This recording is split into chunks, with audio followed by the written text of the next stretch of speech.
दोस्तों, आप देख रहे हैं देश रंग द अनसीन इंडिया। देश दुनिया के अनमोल धरोहरों का किस्सा, धरोहर विरासत। और आज की इस कड़ी में हम जानेंगे उस अद्भुत मंदिर के बारे में जिसकी सीढ़ियों से निकलता है सरगम, और जहां पर इंद्र के हाथी ऐरावत ने की थी महादेव की पूजा।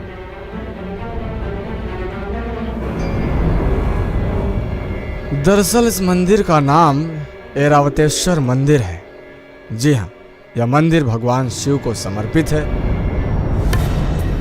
भगवान शिव की पूजा ऐरावत, जो कि इंद्र का हाथी है, उसने यहाँ पर आकर की थी। इसके नाम पर पड़ा ऐरावतेश्वर मंदिर।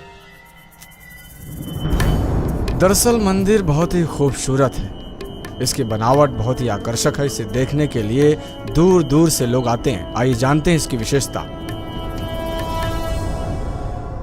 इस मंदिर के स्तंभ 80 फीट ऊंचे हैं। सामने के मंडपम का दक्षिण भाग पत्थर के बड़े पहियों वाले विशाल रथ के रूप में है, जिसे घोड़े खींच रहे हैं। आंगन के पूर्व में नक्काशीदार इमारतों का समूह है, जिसमें बलि पीठ कहा जाता है, मतलब बलि देने का स्थान। यहाँ पर 3 सीढ़ियों का समूह है। ये वो सीढ़ियां हैं जिन पर पैर से हल्का से भी ठोकर लगने पर संगीत की ध्वनि निकलने लगती है। जी हाँ, यानी कि सरगम के 7 सुर। ऐसी मान्यता है कि ऐरावत जो सफेद हाथी था, लेकिन ऋषि दुर्वासा के शाप के कारण हाथी का रंग बदल गया और वह बड़ा दुखी हो गया। उसने इसी मंदिर में स्नान करके पुनः सफेद रंग प्राप्त कर लिया था। दरअसल इस मंदिर में कई शिलालेख हैं। इन लेखों में एक में कुलोत्तुंग चोल द्वितीय द्वारा मंदिरों का नवीनीकरण कराए जाने के बारे में जानकारी मिलती है। गोपुरा के पास एक शिलालेख से पता चलता है कि एक आकृति कल्याणी से लाई गई, जिसे बाद में राजाधिराज चोल प्रथम द्वारा कल्याणपुरा नाम दिया गया।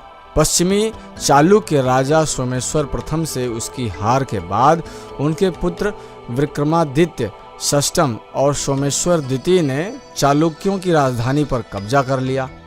ऐरावतेश्वर मंदिर को 2004 में महान चोल जीवन मंदिरों की यूनेस्को वैश्विक धरोहर स्थल में भी शामिल कर लिया गया। यह मंदिर अपने आप में बहुत ही अद्भुत और महान है। दरअसल महान चोल जीवन मंदिरों की सूची में तंजावुर का बृहस्पतिश्वर मंदिर, गंगेकोंडा चोलापुरम का गंगेकोंडा चोलेश्वर मंदिर और दारासुरम का ऐरावतेश्वर मंदिर शामिल है। इन मंदिरों को 10वीं और 12वीं शताब्दी के बीच चोल राजाओं द्वारा बनाया गया था। यह मंदिर इसलिए भी अद्भुत है क्योंकि इसकी सीढ़ियों से निकलते हैं सरगम। जी हाँ, 7 सुर। दरअसल इन सीढ़ियों पर जब भी कोई चलता है या सीढ़ियों को किसी ठोस चीज से घिसने पर उनमें से सरगम यानी कि संगीत की धुन निकलनी शुरू हो जाती है। और यदि आप नहीं भी घिसें तो उन सीढ़ियों पर चुपचाप चलने से भी संगीत के 7 सुर अपने आप सुनाई देने लगते हैं। हालांकि इस बात का पता अब तक वैज्ञानिकों को नहीं चल पाया है कि ये संगीत के 7 सुर कैसे निकलते हैं। मंदिर की बनावट अपने आप में आकर्षक और भव्य है। यहाँ पर गणेश जी का एक मंदिर भी है, छोटा सा, जिसकी चौकी के दक्षिणी तरफ शानदार नक्काशियों वाली 3 सीढ़ियों की समूह है, और इन्हीं सीढ़ियों में से निकलते हैं संगीत के 7 सुर। मंदिर के आंगन में दक्षिण पश्चिमी कोने में 4 तीर्थ वाला एक मंडपम है, जिनमें से एक पर यम की छवि बनी हुई है।